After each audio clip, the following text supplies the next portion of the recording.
Alright, hello everyone, this is DayTraderRockStar, and I'm actually going to go over a few trades and how I find these great setups each week on these nice patterns here. So we're going to actually go over the process and do a review of some of the previous trades and where they might be going. Alright, up here on the screen you see ExxonMobil. Here's a chart that we set up last week, and based on my the indicators I use, which I'm going to go over in a second, help me actually get in a trade and actually stay out of the bad or the trades I don't want to be in.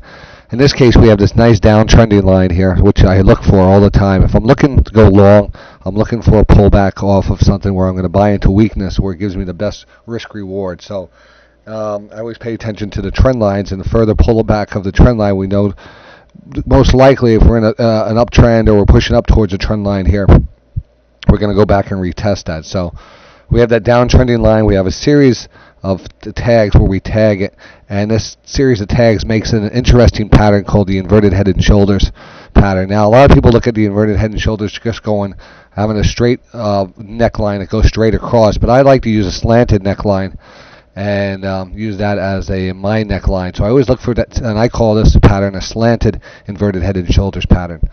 And in this case, we have a series of higher lows, which is a bullish indicator, and right down here at 66, when it pulled back, this is where we noticed it. Let me see if I can bring back the chart that we sent out originally. Let's see what we got here. Here's the actually the chart we sent out originally. And you could see a lot of the annotations in here, and at the time it was at 66.55, so it was setting up. I sent out the alert. I said this looks great. Look for this one to hold this recent low here and push back up to attack that downtrending line and eventually move higher based on a measured move pattern out of a pattern. And the stochastics at that time were also they were under 20, and they were starting to turn up and getting a little jiggy. So I actually liked that setup. So get back to the updated chart here, and you can see we came right down here, we held that, and we bounced nicely off of that, and we're pushing back up here. Now stochastics turned up. This is actually a nice trade to continue up higher here. Very nice trade. So what I want to show you now is how to go about finding these trades. And actually, this is probably going to be a multi-part video here because I have a lot of stuff to go over with you. But basically, let's talk about the indicators I use and why I use them. All right. Here we go. Here's actually a description of the indicators I use. I use the stochastic indicator, and this is a different chart pattern altogether, which also was another good setup, and we're going to give you some other good ones here. So stochastics I use for a pull, they're my number one indicator I use. I look for a stochastic pullback under 20. I want to see an oversold level in the stochastic before I take a long position. I want to have the most indicators on my side tell me to buy before I take a position. So it actually keeps me out of positions if something's not set up right. Kind of keeps me out. I have to have like a multiple indicator buy signal. Moving averages. I use moving averages as support and resistance levels. Mostly, and I also use what's called a deviation from the moving average, where the price will pull away from a moving average. In that case, with the last stock, here was the 20-period moving. Well, actually, we're going to go back here to original. Oh, I messed up again there. Sorry about that. Go back to the original chart here.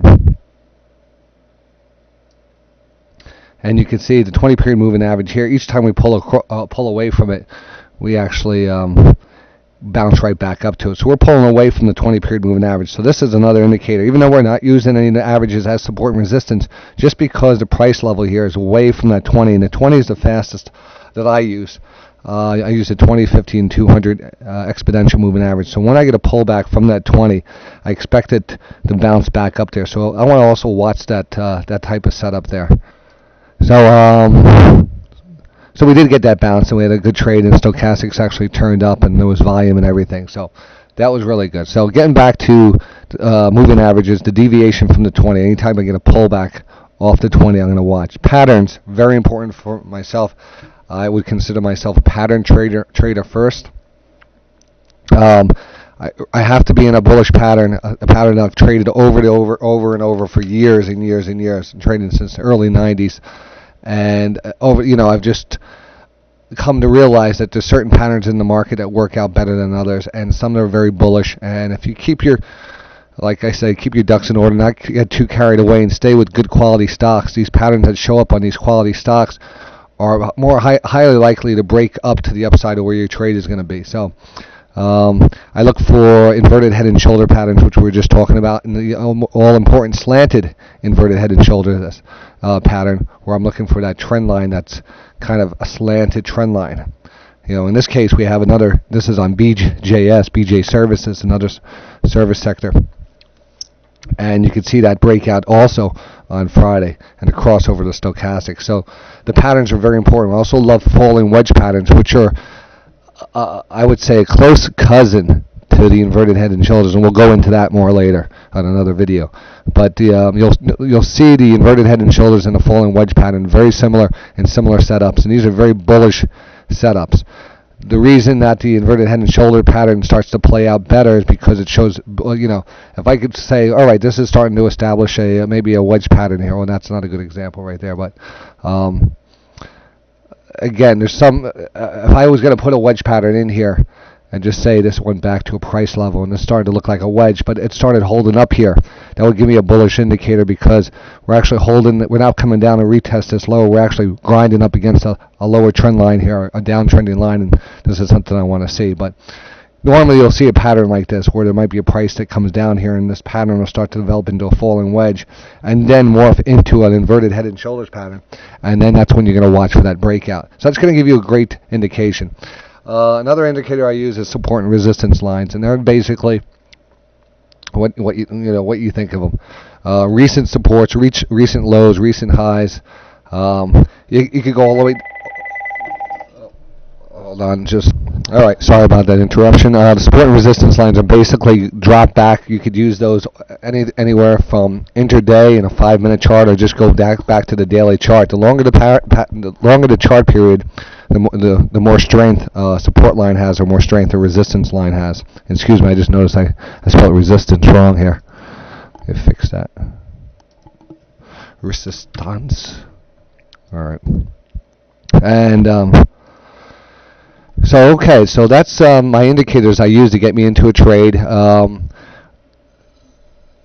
want to have as many of these line up possible, especially with the pattern here. And I want to have the stochastics also pulling back, giving me an area of interest. And there's a lot of other indications. I want to continue on with this video and talk about how do you originally get your find your first setups. How do you find the original setup? I mean, we looked at today ExxonMobil. All right, and we see that beautiful pattern, but you actually could go and, again, let me continue this on another video, because I don't want to run later than this, and we'll talk about this one, the next one, how to go about and find each one of these stock